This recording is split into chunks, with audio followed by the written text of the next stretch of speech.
Assalamualaikum warahmatullahi wabarakatuh. Bagaimana kabarnya adik-adik? Semoga sehat selalu ya. Nah, pada video kali ini kita akan membahas terkait 10 jurusan sepi peminat SBMPTN Unpad atau Universitas Pajajaran, di mana peluang kerjanya menjanjikan sehingga peluang lulusnya juga besar ya. Nah, video ini cocok buat adik-adik yang sekarang sedang memilih jurusan di SBMPTN tahun 2022. Nah, mudah-mudahan bisa dijadikan sebagai referensi ya. Oke, langsung saja kita lihat jurusan nomor 10 ada namanya Perikanan PSDKU Pangandaran, di mana jurusan ini khusus untuk kampus yang berada di Pangandaran ya. Nah, untuk pendaftarannya ada 110, daya tampungnya sebesar 18, sehingga kalau dihitung ke kata besar 16,36%. Nah, apa sih jurusan perikanan? Jadi jurusan perikanan itu adalah jurusan yang mempelajari berbagai ilmu mulai dari pembenihan ataupun pembesaran untuk ikan, konsumsi maupun ikan hias. Kemudian juga memformulasikan pakan, mencegah dan menanggulangi penyakit ikan, mengelola lingkungan perairan untuk kehidupan sumber daya hayati perairan, mengelola penangkapan ikan laut, menyusun kelayakan usaha kegiatan perikanan, mengelola industri pengelolaan hasil perikanan, mengelola manajemen mutu produk pengolahan hasil perikanan untuk ekspor, mengelola dan memanfaatkan limbah dari kegiatan perikanan. Nah, adapun prospek kerjanya ketika adik-adik lulus dari jurusan ini, nantinya adik-adik bisa bekerja sebagai wirausaha dalam bidang budidaya perikanan dan pengolahan hasil perikanan. Ataupun adik-adik juga bisa menjadi konsultan dalam kegiatan perikanan, mulai dari praproduksi, produksi, pengolahan, hingga pemasaran. Bisa juga jadi quality control produk olahan hasil perikanan, penyuluh perikanan, tenaga pengajar terampil yang dapat meningkatkan minat siswanya untuk kegiatan perikanan. Misalnya adik-adik ngajar di SMK ya.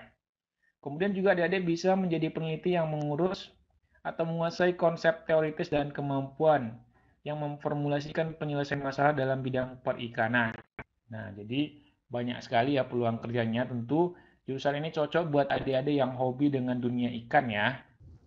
Nah, apalagi adik-adik yang lulusan SMK Perikanan sangat nyambung, sudah memiliki dasar, sehingga nantinya ketika kuliah di jurusan ini sangat membantu untuk mempermudah adik-adik lulus di jurusan ini ya. Oke, lanjut. Kita ke jurusan yang ke-9 ada informatika, di mana pendaftarnya sebesar 243 orang, sementara daya tampung atau yang diterima sebesar 40 orang, sehingga keketatannya sebesar 16,46%. Jadi, teknik informatika merupakan salah satu jurusan di Fakultas Teknik yang mempelajari bagaimana penerapan logika matematika dalam pengolahan informasi. Kemudian, informasi tersebut dapat meliputi transformasi data atau pengolahan fakta-fakta simbolik dengan memanfaatkan teknologi komputer seoptimal mungkin.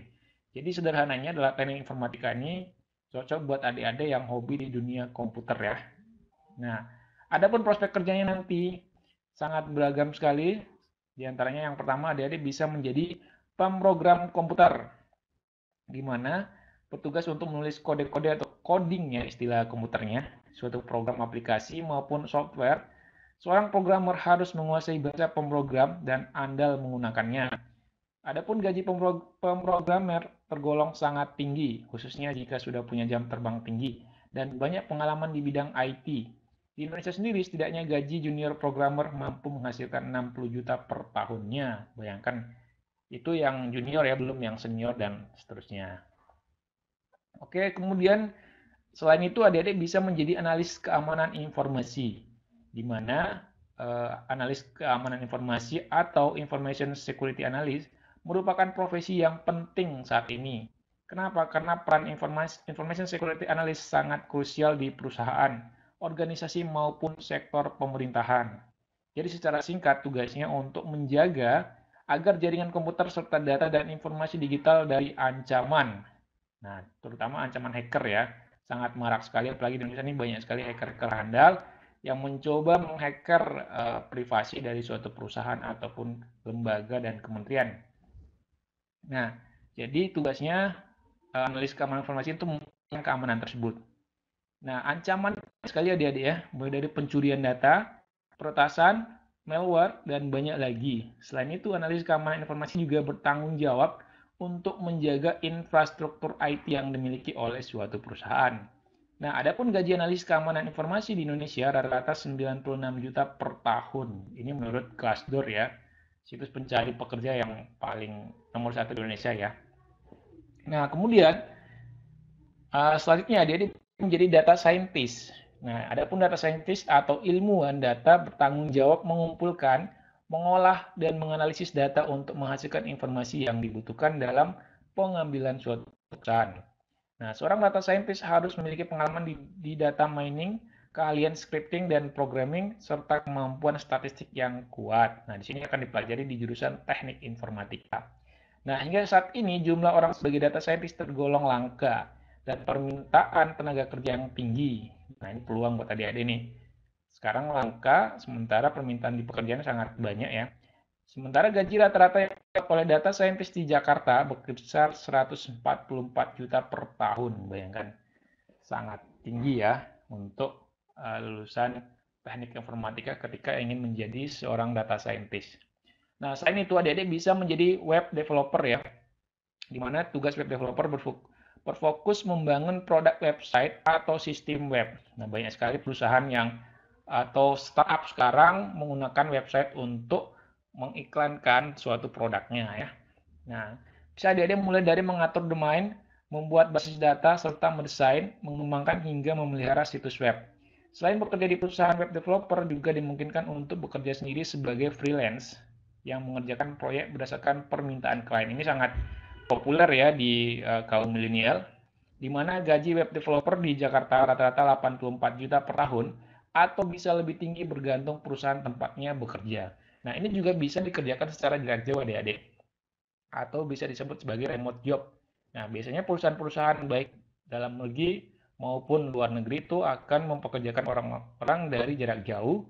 Yang penting hasilnya sesuai dengan yang diinginkan oleh perusahaan tersebut. Nah, adik-adik bisa nih, misalnya sekarang kuliah di Unpad, sambilan kuliah ada permintaan untuk web developer, adik-adik sudah menguasai ilmunya, ya silakan saja. Itu akan berpeluang mendapatkan uang yang cukup besar ya. Nah, kemudian yang terakhir adik-adik bisa menjadi konsultan IT, di mana umumnya bertindak sebagai jembatan antara klien dan tim teknis. Konsultan IT membantu klien untuk mengatasi permasalahan IT terkait sistem dan operasional di suatu perusahaan. Dengan demikian, perusahaan yang dijalankan klien dapat lebih siap menghadapi persaingan bisnis sesuai dengan kondisi perkembangan teknologi saat ini. Adapun gaji konsultan IT di Jakarta mencapai 120 juta per tahun atau lebih bergantung perusahaan tempatnya bekerja. Jadi itulah peluang kerja yang nantinya bisa adik-adik geluti ketika lulus atau tamat dari jurusan Teknik Informatika Universitas Pajajaran.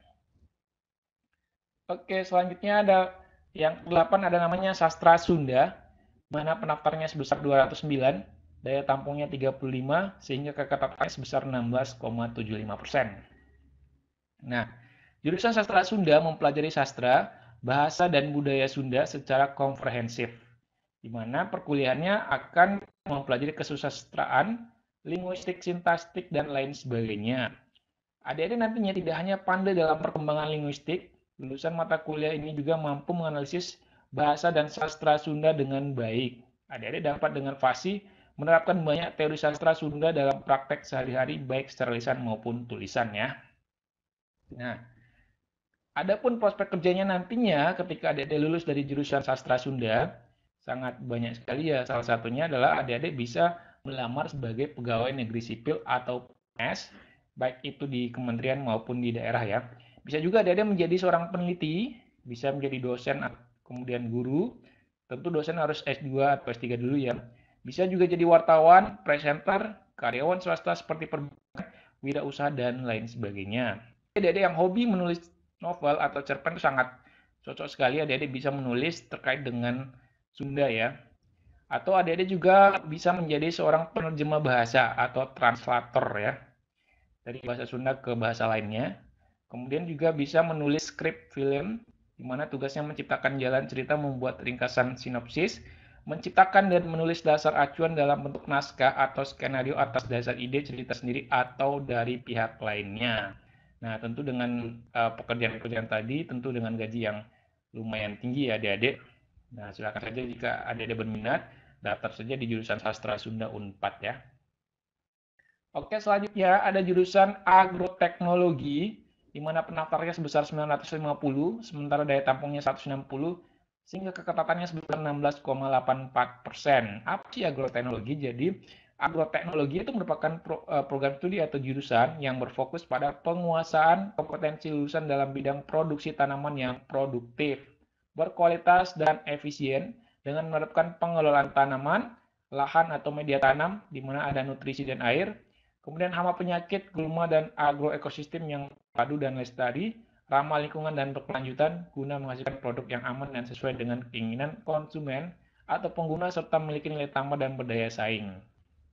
Jadi itu ya agroteknologi di mana prospek kerjanya cukup banyak adik-adik bisa nanti menjadi dosen di perguruan tinggi negeri maupun perguruan tinggi swasta. Tentu adik-adik harus melanjutkan ke jenjang lebih tinggi dulu ya, bisa S2 atau S3 dulu ya. Kemudian juga bisa bekerja di perkebunan milik pemerintah maupun swasta atau perusahaan benih di mana pupuk dan pestisida nasional dan multinasional Badan Pertahanan Nasional atau BPN ya. Adik-adik juga bisa bekerja di industri pangan, pakan dan biodiesel atau perusahaan-perusahaan pertanian pemerintah dan swasta atau bisa juga bekerja di Badan Koordinasi Survei dan Pemetaan Nasional atau kita kenal sebagai Bakosurtanal. Kemudian juga bisa bekerja di pemerintah daerah atau Pemda dengan dinas-dinas teknisnya, misalnya dinas pertanian yang berhubungan dengan agroteknologi ya. Bisa juga menjadi seorang konsultan baik di pemerintahan maupun di swasta. Atau misalnya dia yang hobi di wira swasta atau wirausaha bisa di bidang agribisnis, perbenihan, usaha industri rumah tangga berbasis pangan, dan lain sebagainya. Jadi banyak sekali peluang kerja yang bisa adik-adik geluti nantinya ketika lulus dari jurusan agroteknologi Unpad ya. Oke, lanjutnya ada namanya ilmu sejarah. Di mana daya tampungnya sebesar 62, pendaftarnya sebesar 357, sehingga kalau dihitung keketatannya sebesar 17,37%. Nah, jurusan sejarah adalah jurusan yang pelajari segala peristiwa di masa lampau. Nah, siapa nih yang suka bercerita masa lalu ya? Nah, ini juga tidak hanya satu konteks ya, tapi banyak konteks, mulai dari geografi, kesehatan, budaya, ekonomi, politik, seni, agama, hingga militer. Jadi kuliah di jurusan ini nggak cuma belajar tentang peristiwa pra-kemerdekaan, kemerdekaan, dan pasca kemerdekaan ya, namun lebih luas lagi ya. Nah, pertanyaannya, nanti ketika lulus dari sini kerjanya di mana ya? Jadi banyak sekali adik-adik bisa menjadi guru, bisa mengajar ya, jurusan sejarah tentunya, atau bisa menjadi dosen ya. Kemudian, adik-adik juga bisa sebagai penulis sejarah. Apabila adik-adik sejak awal memang sudah hobi dan minat ke dunia jurnalistik misalnya, nah ilmu sejarah bisa menjadi modal dasar adik-adik, di mana adik-adik nanti bisa menjadi penulis buku sejarah, penulis skenario film sejarah, atau wartawan khusus rubrik sejarah. Nah, selain itu adik-adik bisa menjadi seorang peneliti, di mana peneliti sejarah sangat dibutuhkan di berbagai lembaga. Misalnya lembaga pendidikan, balai konservasi dan cagar budaya, dinas kebudayaan, lembaga kearsipan, dan lain sebagainya. Atau kalau adik-adik memiliki hobi atau minat di bidang pariwisata juga bisa ya bekerja di sektor pariwisata. Di mana saat ini kesempatan bekerja di bidang pariwisata semakin luas. Salah satu modal yang dibutuhkan untuk menjadi tenaga kerja di bidang ini yaitu kemampuan memahami sejarah Indonesia. Di mana sejarah Indonesia dipelajari di jurusan ilmu sejarah ya. Sehingga wawasan yang adik-adik peroleh dan tekuni pada ilmu sejarah sangat bermanfaat buat orang yang bekerja sebagai pemandu wisata atau pengelola wisata atau pegawai biro perjalanan wisata, koordinator event, dan bahkan pegawai di suatu perhotelan ya. Nah, yang terakhir adik-adik bisa menjadi seorang pengamat sejarah. Nah, meski sering diremehkan dan dibilang tidak populer, namun menjadi pengamat sejarah justru memiliki keunggulan karena jarang peminat, profesi ini menjadi sangat langka. Tentunya lulusan ilmu sejarah juga bakal dicari-cari. Selain Indonesia, bisa juga jadi sejarawan di negara lain dengan pekerjaan yang sudah berada di level internasional. Selain bisa semakin kaya dari segi penghasilan dan relasi, sekaligus punya kesempatan berkeliling dunia ya. Jadi untuk adik-adik yang hobi untuk jalan-jalan ke luar negeri sambil bekerja sangat bagus sekali ya. Karena sejujurnya adik-adik sejarah Indonesia banyak juga ilmuwan-ilmuwan luar yang mengetahui lebih mendalam karena mereka meneliti secara detail ya. Kalau kita mungkin hanya sebatas gambaran-gambaran secara garis besar saja. Jadi kenapa tidak orang Indonesia sendiri yang meneliti tentang Indonesia atau bahkan tentang dunia ya. Nah tentu hal itu bisa diperoleh ketika adik-adik kuliah di jurusan ilmu sejarah, salah satunya di Universitas Pajajaran ya. Oke, selanjutnya untuk urut kelima ada namanya jurusan fisika ya. Jadi jurusan fisika ini di beberapa kampus seringkali peminatnya sedikit ya. Entah karena sulit atau memang kurang diminati ya. Entahlah. Oke, jadi jurusan fisika adalah salah satu jurusan kuliah di bidang ilmu sains dan teknologi atau kita kenal sebagai saintek. Jurusan ini tidak hanya membahas teori seputar ilmu fisika murni, namun juga perkembangan dan praktiknya. Dalam jurusan fisika, ada beberapa kelompok keahlian seperti fisika material elektronik, magnetik dan fotonik, sistem kompleks nuklir, dan biofisika. Selain itu masih ada fisika teoretik, energi tinggi, dan instrumentasi. Jadi banyak sekali ya cabang-cabang ilmu fisika nantinya. Cabang-cabang inilah yang sangat bermanfaat nantinya ketika adik-adik menekuni suatu pekerjaan ya. Nah, tinggal kita masuk di jurusan fisika, silakan nanti pilih minatnya yang kira-kira apa yang pas untuk minatnya adik-adik. Nah, ketika adik-adik lulus nantinya, adik-adik bisa menjadi seorang pengajar. Misalnya, adik-adik di dunia pendidikan boleh menjadi pengajar ya, atau sebagai seorang guru. Bisa juga jadi dosen di perguruan tinggi, tentu adik-adik harus melanjutkan studi dulu hingga ke jenjang S2 atau bahkan S3. Adik-adik juga bisa menjadi seorang ilmuwan atau peneliti ya.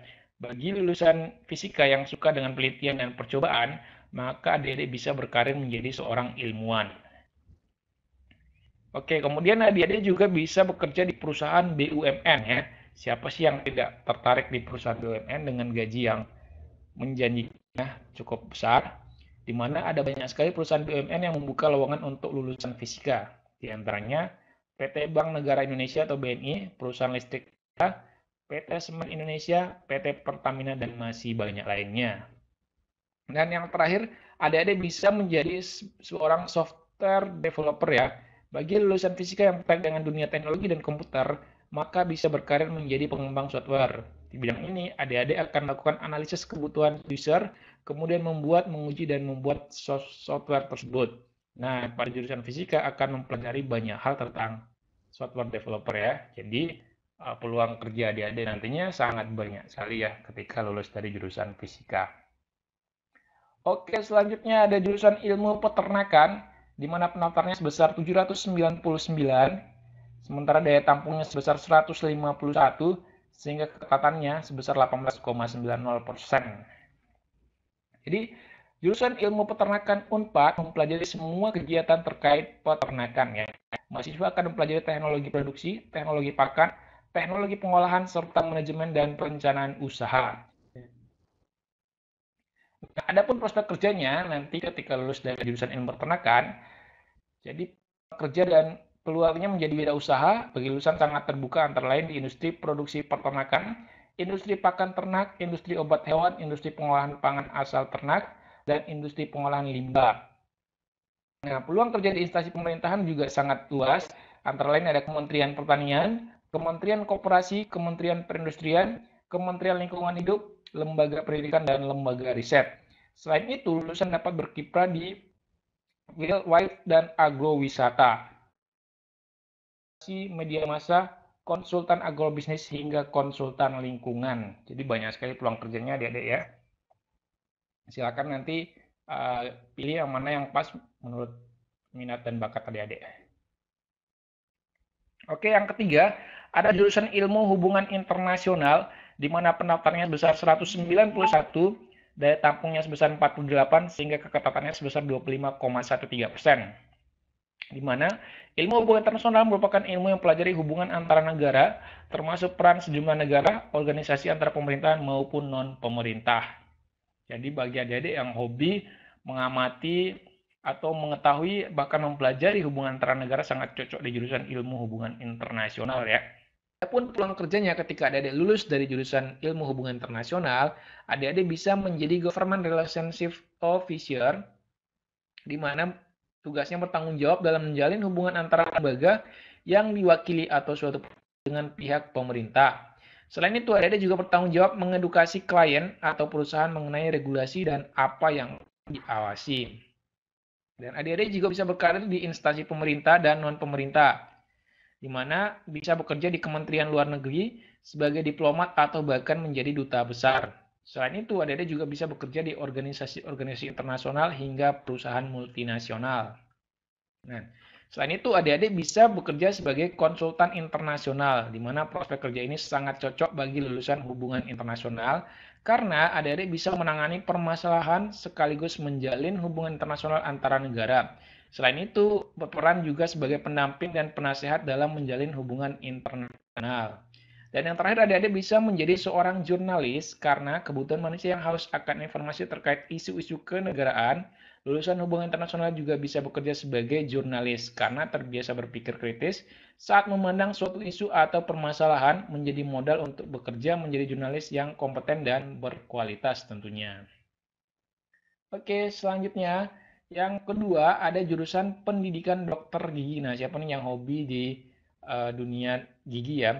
Adapun pendaftarannya sebesar 108, daya tampungnya sebesar 48, sehingga keketatannya sebesar 44,44%. Jadi, jurusan pendidikan dokter gigi pada dasarnya program studi atau jurusan yang mempelajari tentang kesehatan gigi manusia, mulai dari daerah gigi dan mulut hingga cara menangani dan mengobati berbagai permasalahan di area tersebut.